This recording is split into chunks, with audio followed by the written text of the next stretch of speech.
का एक massive massive massive breaking news. CNBC Awaaz की मुहिम का बड़ा असर है। लगातार सीएनबीसी आवाज़ इस बात की चर्चा कर रहा था कि बैंक निफ्टी जो है वो एक बहुत ही लॉपसाइडेड इंडेक्स है। बैंक निफ्टी एक तरीके से एक इंडेक्स है जो काफ़ी हद तक मैनिपुलेट हो जाता है एक्सपायरी वाले दिन। सेबी ने एक नया रूल नोटिफाई किया है बैंक निफ्टी के लिए। मिनिमम 14 स्टॉक्स होंगे बैंक निफ्टी में। अब अभी 12 स्टॉक्स हैं, मिनिमम 14 स्टॉक होंगे। जो टॉप कॉन्स्टिट्यूएंट है उसका वेट जो है वो कैप किया जाएगा 20% पर। जी हाँ, ध्यान रखिएगा, अभी एचडीएफसी बैंक का करंट वेट जो है वो करीब करीब 28-29% है और जो करंट कैप है वो 33% है। अब 20% कैप हो जाएगा। इसका मतलब ICICI bank plus HDFC bank का जो कंबाइंड वेट अब तक करीब करीब 58-60% तक पहुंच जाता था, अब वो कैप हो जाएगा सिर्फ और सिर्फ 40%। यही नहीं, टॉप 3 कॉन्स्टिट्यूएंट्स का वेट जो है वो 45% से ज़्यादा एक्सीड नहीं करेगा।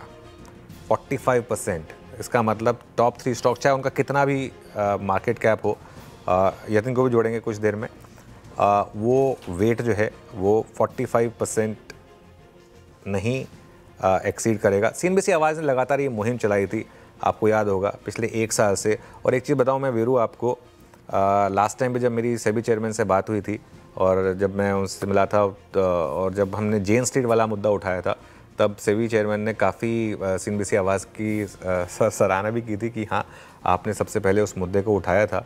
और यहाँ पर भी ये वीरू एक ऐसा मुद्दा है जिसको हम लगातार उठाते आए हैं।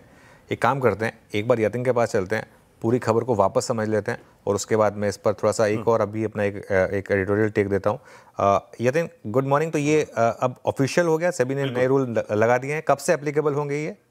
देखिए, आपने जैसे कहा और बताया कि आवाज़ ने मुहिम चलाई थी और जिस तरीके से यहाँ मैनिपुलेशन हो रहा था निफ्टी बैंक में, ज़रूरत थी कि जो पुराने रूल्स हैं निफ्टी बैंक को लेके, उसके कॉन्स्टिट्यूएंट्स को लेके, उसको चेंज कर दिया जाए। कंसल्टेशन के पेपर के बाद सेबी ने कल देर रात इस नोटिफिकेशन को जारी किया और जो रीबैलेंसिंग होगी निफ्टी बैंक में वो काफ़ी सारी कंडीशंस के बाद होगी। फॉर एग्जांपल, कोई भी एक निफ्टी बैंक की कंस्टिट्यूएंट का वेटेज 20% से ज़्यादा नहीं होगा और जो टॉप 3 शेयर्स हैं निफ्टी बैंक में उनका मिला के वेटेज 45% नहीं होगा। तो ब्रॉडली अगर हम देखें, आईसीआईसीआई बैंक, एचडीएफसी बैंक और एसबीआई सिमिलर मार्केट कैप और फ्री फ्लोट्स पर ट्रेड करते हैं, तो 15% पे लगभग कैपिंग हो जाती है। 20% का रूल जरूर है, लेकिन उसको और भी कड़ा करने के लिए 45% टॉप 3 कॉन्स्टिट्यूएंट्स का वेटेज वहां भी कैपिंग लगाई गई है। तो एक सिंगल स्टॉक लगभग 15-16% पे कैप होता हुआ आपको नजर पड़ेगा, पॉइंट नंबर 1।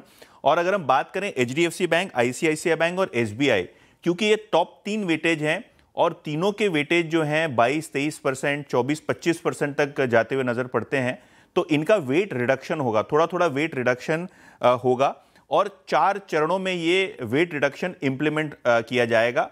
मोस्ट प्रोबेबली दिसंबर का जो क्वार्टर है उसी संदर्भ में आपको एनएससी ये बदलाव करता हुआ दिखाई पड़ेगा और मार्च 2026 तक ये ट्रांजिशन कंप्लीट करना होगा। यानी अगले 4 क्वार्टर्स तक लगातार आप देखेंगे कि निफ्टी बैंक में बदलाव होंगे।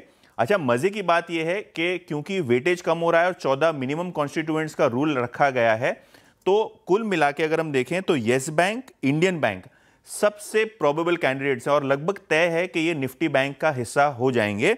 लेकिन यूनियन बैंक और बैंक ऑफ इंडिया का भी थोड़ी बहुत प्रोबेबिलिटी बनी हुई है कि ये भी शायद निफ्टी बैंक में शामिल हो। लेकिन बहुत क्लियर है कि येस बैंक और इंडियन बैंक, ये 2 नए नाम आपको जुड़ते हुए नजर पड़ेंगे निफ्टी बैंक में और शायद इसीलिए येस बैंक और इंडियन बैंक, ये दोनों स्टॉक्स में आप थोड़ा बहुत ट्रैक्शन देख रहे हैं। जब से कंसल्टेशन पेपर आया है तब से ये दोनों शेयरों में आपको तेजी दिखाई पड़ रही है। लेकिन क्योंकि ये 4 चरणों में इंप्लीमेंट होगा तो बहुत बड़ी बिकवाली एचडीएफसी बैंक, आईसीआईसीआई बैंक और एसबीआई में तुरंत नहीं दिखेगी। लेकिन हाँ, क्लियरली येस बैंक और इंडियन बैंक, ये दोनों काउंटर्स आज फोकस में दिखाई पड़ेंगे इस सेबी के नए अधिनियम के बाद। ओके।